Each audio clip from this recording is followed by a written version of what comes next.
ఆంధ్రప్రదేశ్ రాజకీయాల్లో ఉప్పు నిప్పులా వ్యవహరించేటువంటి జనసేనాని పవన్ కళ్యాణ్ గారు, అలాగే వైసీపీ అధినేత జగన్మోహన్ రెడ్డి గారు ఇద్దరు ఒకరికొకరు ఎదురు పడితే ఎలా ఉంటుంది, ఏం జరుగుతోంది అనేటువంటి ఉత్కంఠ అయితే ఇప్పటికీ చాలామందిలో ఉంది. అయితే గురువారం సాయంత్రం అదే జరిగింది. జనసేనాని పవన్ కళ్యాణ్ గారు అలాగే వైసీపీ అధినేత జగన్మోహన్ రెడ్డి ఎదురుపడినటువంటి నేపథ్యంలో అసలు ఎక్కడ ఎదురుపడ్డారు, అక్కడికి ఎందుకు వెళ్ళారు, అక్కడ ఏం జరిగింది అనేది పూర్తి స్థాయిలో మనం విశ్లేషణ చేసుకుందాం. ప్రస్తుతం మనతో పాటున్నారు ప్రముఖ రాజకీయ విశ్లేషకులు, ప్రముఖ సీనియర్ జర్నలిస్ట్ దుర్గావడ్లమణి గారు. వారితో మాట్లాడు. దుర్గారు నమస్తే అండి. నమస్తే అండి. ఆంధ్రప్రదేశ్ రాజకీయాల్లో నిజంగా జగన్మోహన్ రెడ్డి అలాగే జనసేనాని పవన్ కళ్యాణ్ గారు ఉప్పు నిప్పులా వ్యవహరిస్తూ ఉంటారు. వీరిద్దరు కూడా ఎదురుపడితే ఎలా ఉంటుంది, ఏం జరుగుతుంది అనేటువంటి ఉత్కంఠ అయితే చాలామందిలో ఉంది. నిన్న గురువారం రోజు తిరుపతిలో అదే జరిగింది. జనసేనాని పవన్ కళ్యాణ్ గారు అలాగే జగన్మోహన్ రెడ్డి గారు ఎదురుపడ్డారు. ఏంటి అసలు ఏ సందర్భంలో ఎదురుపడాల్సి వచ్చింది? నిన్న తిరుపతి ఈ తొక్కిసలాట ఘటనకు సంబంధించినటువంటి బాధితులు ఎవరైతే ఉన్నారో వారిని పరామర్శించేందుకు పవన్ కళ్యాణ్ గారు, జగన్మోహన్ రెడ్డి ఒకటే సమయంలో వెళ్ళిన నేపథ్యంలో అక్కడ ఏం జరిగిందంటే ఏం చెప్తారు? అంటే ఇది బాధాకరమైన విషయమే నిన్న జరిగింది. అనుకోకుండా తొక్కిసలాట జరగడం, వైకుంఠ ద్వార దర్శనం కోసం టోకెన్ల కోసం వచ్చిన జనాలు ఒక్కసారిగా తలుపు తెరవడం, దాంతో వాళ్ళు ముందుకు వచ్చేయటం, దాంతో తోపులాట జరిగింది. 6 చనిపోయారు, 34 మంది గాయాలయ్యాయి. 34 మంది ఇప్పుడు కొంచెం చికిత్స పొందుతూ బాగానే ఉన్నారని తెలుస్తుంది. ఈ నేపథ్యంలో స్విమ్స్ ఆసుపత్రికి ఇక్కడ తిరుపతిలో పవన్ కళ్యాణ్ వెళ్ళి చూసి తర్వాత ప్రెస్ మీట్ పెట్టారు. ఆ ప్రెస్ మీట్ జరుగుతూ ఉంటే సడన్గా జగన్ వచ్చారు. జగన్ రావడం కూడా చాలామంది అనుచరులతో వచ్చారు. సో అప్పుడు పవన్ కళ్యాణ్ పక్కన ఉంటారు కదా ఆయన అభిమానులు, జై పవన్ అనే వాళ్ళు నినాదాలు చేయడంతో అటు జగన్మోహన్ రెడ్డి చుట్టూ ఉండే అనుచరులు కూడా జై జగన్ అని నినాదాలు చేశారు. దాంతో స్విమ్స్ ఆసుపత్రి నిన్న హోరెత్తిపోయింది. అయితే ఇది చాలా వినటానికి కూడా బాలే. ఏ రకంగా అంటే ఇప్పుడు వాళ్ళని ఎవరు కంట్రోల్ చేయలేరు కరెక్ట్ అభిమానుల్ని, కానీ ముందే వీళ్ళు జాగ్రత్త పడాలి. అయితే పోలీసులు అయితే హడిలిపోయారు నిన్న. ఏం జరుగుతుందో ఏమవుతుందో, అసలే ఆసుపత్రి కదండి, అక్కడ రోగులు ఎంతోమంది ఉంటారు, వాళ్ళకి ఎంత డిస్టర్బెన్స్ ఒకటి. రెండోది అసలు జగన్కి ఒక అరగంట లేటుగా రమ్మంటే కూడా ఆయన వినకుండా వచ్చాట, అది తప్పు కదా. ఇప్పుడు మీరు రండి, వచ్చి చూడండి, తప్పులేదు, అది పరామర్శకు రావడం తప్పు కాదు, కానీ పోలీసులు చెప్పింది వినాలి కదా. అది వినకుండా రావడంతో ఇప్పుడు ఉప్పు నిప్పు అని మీరే అంటున్నారు. ఉప్పు నిప్పు ఎదురుపడితే ఏమవుతుంది? ఇంకొంచెం ఎక్కువ గొడవ అవుతుంది, చిటపట్లు ఎక్కువ అవుతాయి. నిప్పులో ఉప్పు పెడితే ఏమవుతుంది? చిటపట్లు ఆడుతుంది కదా. మరి నిన్న చిటపట్లు ఆడలేదు. లక్కీగా ఏంటంటే పవన్ కళ్యాణ్ వెంటనే తన అభిమానులు ఎవరైతే ఉంటారో వాళ్ళని కంట్రోల్ చేశాట ఆయన. ఈయన కంట్రోల్ చేశాక జగన్ కూడా కంట్రోల్ చేశాట.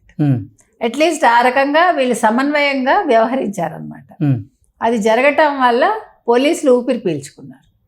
ఆ తర్వాత ఏం జరిగిందంటే ఈయన పూర్తిగా ప్రెస్ మీట్ పెట్టకుండా ఈయన వెనుదిరిగి వెళ్ళిపోయారు. ఎందుకంటే గొడవ అవుతుంది అనవసరంగా హాస్పిటల్ ముందు అని. అంటే ఇద్దరికి కొంచెం సెన్సిబుల్గానే ఇద్దరు బిహేవ్ చేశారు చెప్పాలంటే. అప్పుడు పోలీసులు ఇతన్ని వేరే ద్వారం గుండా ఎవరిని జగన్మోహన్ రెడ్డిని తీసుకెళ్ళి అక్కడ బాధితులు ఎవరైతే ఉంటారో వాళ్ళని పరామర్శించడానికి తీసుకెళ్ళారు. ఇప్పుడు నేనంటాను, అసలు ఇలాంటి సందర్భంలో జగన్మోహన్ రెడ్డి వెళ్లాల్సిన పనే ఉంది, ఇవాళ వెళ్ళొచ్చు కదా, తప్పులేదు. ఇప్పుడు మీరు పరామర్శకు వెళ్ళడం తప్పని ఎవడో అంటల్లా, కానీ ఒక రోజు లేటుగా వెళ్తే ఈ గందరగోళం ఉండదుగా. అంటే ఏదైనా ఘటన జరిగినప్పుడు ఆ ఘటన తాలూకు బాధితులు ఎవరైతే ఉంటారో వాళ్ళని పరామర్శించడానికి రాజకీయ నాయకులందరూ కూడా క్యూ కడతారు, దాన్ని ఎవరు తప్పుపట్టరు. ఒకవేళ ఆ ఘటన జరిగిన సమయంలో కనుక రాజకీయ నాయకులు వెళ్ళకపోతే వాళ్ళని టార్గెట్గా చేసుకొని కొంతమంది కొన్ని వ్యాఖ్యలు చేస్తూ ఉంటారు. సో వెళ్ళకుండా ఉండే ఆ తావు, అంటే ఉండేదానికి తావు లేకుండా రాజకీయ నాయకులు ప్రవర్తిస్తూ ఉంటారు. కాబట్టి నిన్న చంద్రబాబు గారు వెళ్ళారు, బాధితులను పరామర్శించారు. ఆయన ఆ బాధితులతో మాట్లాడుతూ నిజంగా ఆయన కూడా కన్నీటి పర్యంతమయ్యారు. అంటే వాళ్ళని చూసి తట్టుకోలేకపోయారు, ఆయన చెలించిపోయారు. తర్వాత పవన్ కళ్యాణ్ గారు వెళ్ళారు, వాళ్ళందరినీ కూడా పరామర్శించిన తర్వాత బయటకు వచ్చి మాట్లాడడం జరిగింది. ఆ తర్వాత మళ్ళీ జగన్మోహన్ రెడ్డి గారు వెళ్ళారు, వారితో మాట్లాడేటువంటి ప్రయత్నం చేశారు. సో అంటే ఒకే సమయంలో ఇటు పవన్ కళ్యాణ్ గారు అలాగే ఇటు జగన్మోహన్ రెడ్డి గారు ఎదురుపడడం ఎలా? ఏమండి ఇప్పుడు మీరు చెప్పింది కరెక్ట్. వాళ్ళు ఎవరో విమర్శిస్తారని వెళ్ళకూడదుగా. ఉమ్, వెళ్ళినప్పుడు మీరు తక్కువ మందితో వెళ్ళాలిగా, బలగంతో ఎందుకు వెళ్ళడం? ఉమ్. ఇప్పుడు ఇక్కడ మీ బలం చూపించుకోవటానికి కాదుగా మీరు వెళ్తున్నది. అంటే అక్కడికి వచ్చిన రాజకీయ నాయకులందరూ బలగం చూపించడానికి వచ్చారు. ఎవ్వరూ బలగం తీసుకురాకూడదు. మనం ఈ రోజు కాదు, ముందు నుంచి చెప్తున్నాం. ఉమ్, ఇప్పుడు అది పవన్ కళ్యాణ్ కావచ్చు, చంద్రబాబు నాయుడు కావచ్చు, మరొకళ్ళు కావచ్చు, ఉమ్, మీరు వెళ్ళేటప్పుడు మీ సెక్యూరిటీ ఎంతో అంతతోటే వెళ్ళండి. ఉమ్. మిగతా వాళ్ళకి ఇబ్బంది అసలు కలిగించకండి. జరిగిందే ఎక్కువ మంది రావడం వల్ల తొక్కిసలాట. అవును, ఆ తొక్కిసలాట తర్వాత అయినా సరే ఆ వచ్చే వాళ్ళైనా నేను తెలుసుకోవాలి కదా. అన్నది అది ఎగ్జాక్ట్లీ. ఉమ్, ఇప్పుడు ఊహించని విధంగా జనాలు ఎక్కువ మంది వచ్చారు. ఉమ్, అది ఎవరు యాంటిసిపేట్ చేయలేదు. అందుకని ఇది జరిగింది. జరిగాక కూడా ఏ రాజకీయ నాయకుడైనా సరే, అధికారంలో ఉన్న వాళ్ళైనా అనధికారంలో ఉన్న వాళ్ళైనా, వాళ్ళు ఎక్కువ మంది జనాలను వేసుకుని వెళ్ళడం అనేది సబబు కాదు. ఉమ్, దానివల్ల మళ్ళా ఇంకో కొత్త సమస్య తలెత్తుతుంది కదండి. ఉమ్. ముఖ్యంగా ఆసుపత్రి అనేది ప్రశాంత వాతావరణంలో అసలు ఈ ఉంచాలి. రోజుల్లో నిజంగా ఒక రాజకీయ నాయకుడికి సంబంధించినటువంటి అభిమానులు కానివ్వండి, అలాగే ఒక సినీ నటులకు సంబంధించినటువంటి అభిమానులు, నిజంగా ఆ అభిమానం అనేది వెరిదారి దొక్కుతుంది. అంటే తప్పకుండా ఎలా చెప్పాలి అంటే అసలు సమయం సందర్భం ఏదీ లేకుండా కూడా వారు అక్కడ ఉన్నటువంటి బాధితులను పరామర్శించేందుకు వస్తే అభిమానులు మాత్రం వాళ్ళని ఉద్దేశించి నినాదాలు చేస్తూ ఉంటారు. అది ఆ సదరు నాయకులకు కూడా ఇబ్బంది తీసుకొస్తూ ఉంటుంది. దానికి తోడు అసహనం వ్యక్తం చేయాల్సినటువంటి పరిస్థితి అయితే లాస్ట్ టైం అయింది కదా. లాస్ట్ టైం దాకా ఎందుకు నిన్న సరే పవన్ కళ్యాణ్ గారు బాధితులను పరామర్శించిన తర్వాత బయటకు వచ్చిన నేపథ్యంలో ఆయన్ని ఉద్దేశించి కొంతమంది అభిమానులు నినాదాలు చేయడం, ఆయన అసహనాన్ని వ్యక్తం కాదండి. మన అనంతపురంలో జరిగింది కదా, అప్పుడు కూడా ఆయన అదే అసహనం వ్యక్తం చేశారు. అనంతపురం దాకా వదిలేయండి, నిన్న హాస్పిటల్లో నేను చెప్పేది వినండి మీరు. అనంతపురంలో జరిగాక ఆయన ఆ రోజు అసహనం వ్యక్తం చేశాక కూడా నిన్న జరిగిందని చెప్తున్నాను నేను. మళ్ళా నిన్న జరిగింది అంటే నేను అనేది ఏంటంటే కొంచెం అభిమానులు ఆలోచించుకోవాలని చెప్తున్నా.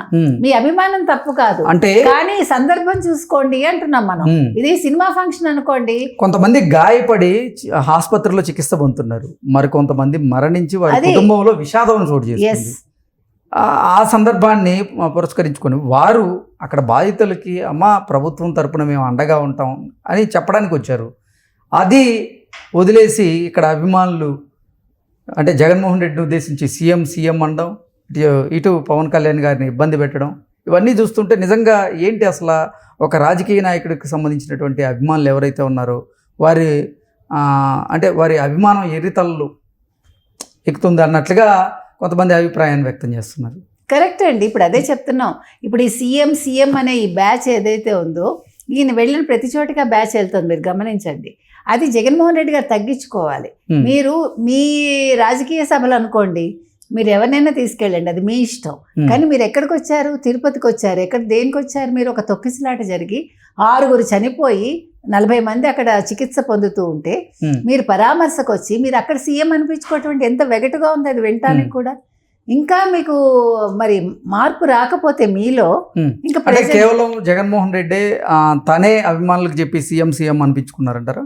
అది మీరు ఆయన వెళ్ళిన ప్రతి చోట ఒక గ్రూప్ రావట్లేదా? సీఎం అని అంటలేదా? సేమ్ గ్రూపే కదా వస్తుంది. నేను అనేది ఇప్పుడు పవన్ కళ్యాణ్ అభిమానులైనా సంయమనంతో ఉండాలి. అదే విధంగా జగన్మోహన్ రెడ్డి అయినా తను తీసుకెళ్లకుండా ఎక్కువ మంది ఆయన చుట్టూ అక్కర్లా. ఇప్పుడు జగన్మోహన్ రెడ్డి ఎవరో అందరికీ తెలుసు. ఆయన 5 ఏళ్ళు ముఖ్యమంత్రిగా పనిచేశారు. ఇప్పుడు కొత్తగా నేనేంటో ఆయన నిరూపించుకో అక్కర్లా. కాబట్టి మీరు ఎక్కడికి వెళ్తున్నారు, ఎందుకు వెళ్తున్నారు, ఏ పని మీద వెళ్తున్నారు అనే ఒక అవగాహనతోటి మీరు మీ కొద్ది సెక్యూరిటీ తోటి వెళ్ళండి. ఇంత చుట్టూ మంది మార్బలం అవసరం లేదు అని మనం క్లియర్గా చెప్తున్నాం. ఓకే అండి, థ్యాంక్ యూ సో మచ్.